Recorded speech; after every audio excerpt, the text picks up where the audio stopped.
The last video going over what's been working, what's been successful for the Vikings during their 5-game winning streak. The number one aspect has been they have been taking care of the football a hell of a lot better compared to when they were 1-4. Well, you're going to need that more than ever in this game on the road at Denver Sunday night. All eyes on you. Don't catch a tight butt with all the pressure. Because while the Vikings, they've been on a 5-game winning streak, the Broncos, they've been on a 3-game winning streak. And during that time, they have racked up, the Broncos defense, they have racked up 14 takeaways. You look at the game against Buffalo. They forced back-to-back turnovers on the Bills to start the game. 3 turnovers in the first half, a turnover on downs, and a fumble recovered in the second half. These boys ain't playing. What you're noticing is whoever's carrying the pigskin, the Broncos defenders, they have been very aggressive in trying to punch the football out, get it out onto the ground, and recover it. And they're closing in on passes at a rapid rate. So I would say for the Vikings, obviously for any game, you want to take care of the football, but you need to, just like the Saints game, treat the Denver Broncos secondary as they have ballers on the back end. Kareem Jackson, Justin Simmons, Patrick Surtain. The pick and choose your battles. It's not always going to be there. Josh Dobbs has done a very good job going through his progressions, despite not really understanding the system as a whole yet anyway. If you're a little bit off target, they will turn those into interceptions. Technically, the Broncos have the worst scoring defense in the league. I mean, giving up 70 points to the Dolphins will certainly do that. But during their 3-game winning streak, they have the number 2 scoring defense.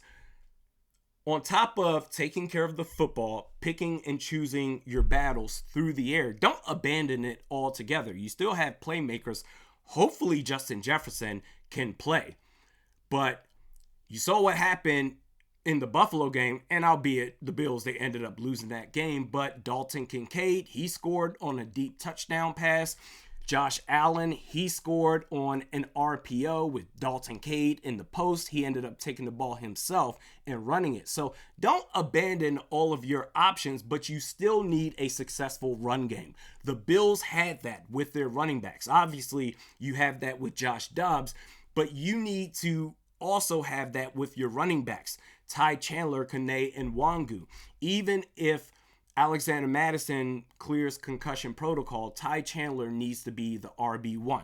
The Bills, their running backs against Denver, between James Cook and Latavius Murray, 21 carries, 177 yards, and a touchdown. Both of those players executed great vision and cutbacks. That's what you're going to get from Ty Chandler, maybe even Kane and Wangu, if you're going to be successful on the ground. Take what the defense gives you.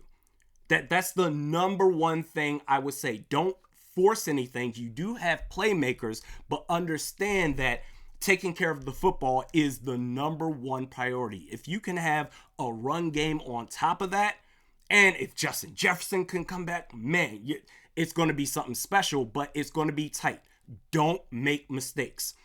For the Vikings defense, as each week goes by, you're starting to see that vintage Russell Wilson like he was in Seattle.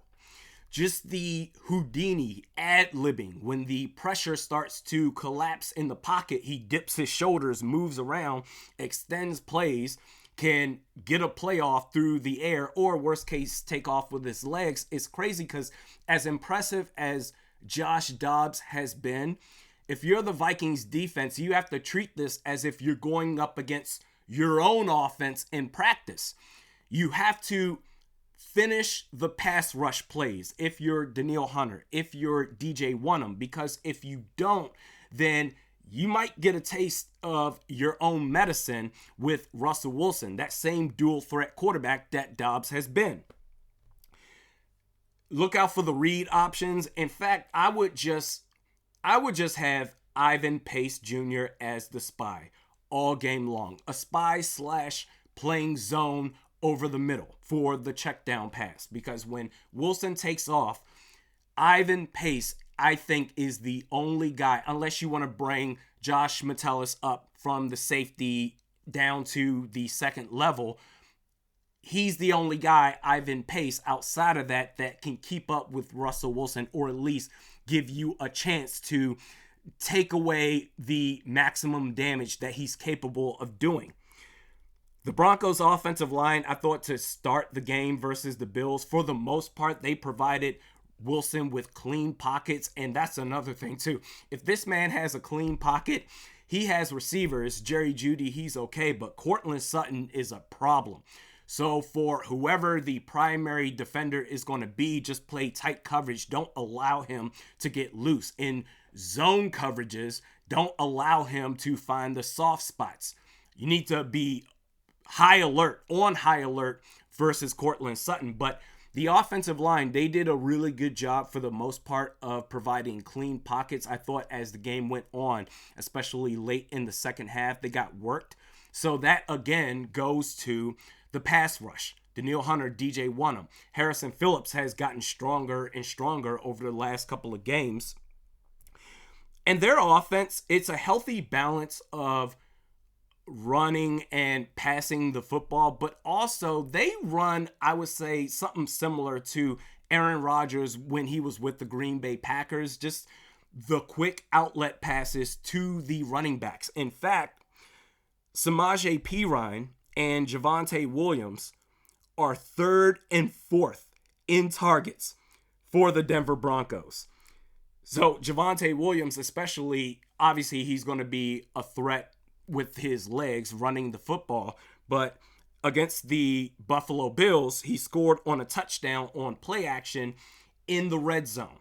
I believe it was a bootleg play action. Russell Wilson, he rolled out right. There was no one there. Just a lofty pass to Javonte Williams, touchdown. You have to, I would say, honestly, Courtland Sutton, that's the number one option, but they don't really force the ball. Kind of like Derek Carr with the Saints. They don't really force any deep passes to try to get explosive plays. They want to kind of get you by death by 5,000 paper cuts, if that makes sense. Courtland Sutton, that's the number one option, but I would say the number two option is whoever the running back is out there on that particular play, whether it's Samaje Perine or Javonte Williams. And lastly, special teams is going to play a big part in this game. Marvin Mims, he is, as a returner, top 5 in kick return yards and top 10 in punt return yards. So tackling is going to be a big deal when you kick the ball off if you're Minnesota. You allow him to get to the outside, it's off to the races. You don't want that happening. And also, special teams, staying with them, kicker versus kicker. You're going to have a potential miss-off between Will Lutz and Greg Joseph. Will Lutz in extra point percentage, 88%. Greg Joseph, 92%. The field goal battles, Will Lutz, 90% versus Greg Joseph. I can't believe it's been this bad.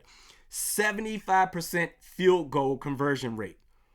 That's unacceptable, dude. But these two kickers have not been great for their team. In fact, the only reason, well, not the only reason, but ultimately the reason why the Broncos were able to escape with the victory against the Bills, I mean, they missed the game-winning field goal, but coaching, just goofy-ass, clumsy coaching, slipping on an invisible banana peel by Sean McDermott, 12 men on the field, gave the Broncos another opportunity, and they were able to escape Buffalo with that W. So, offense, defense, special teams, it's going to have to be a total team effort. I'm going to say that the Vikings, if they are going to win this game, because this is going to be nuts. I'm going to say if they are going to win this game, it's going to be 24-21 Vikings. What say you? Put it in the comments section below. Don't forget, 15 minutes before the game starts, there's going to be a watch party on this YouTube channel, live streaming it, live commentary and reaction. We'll see you then.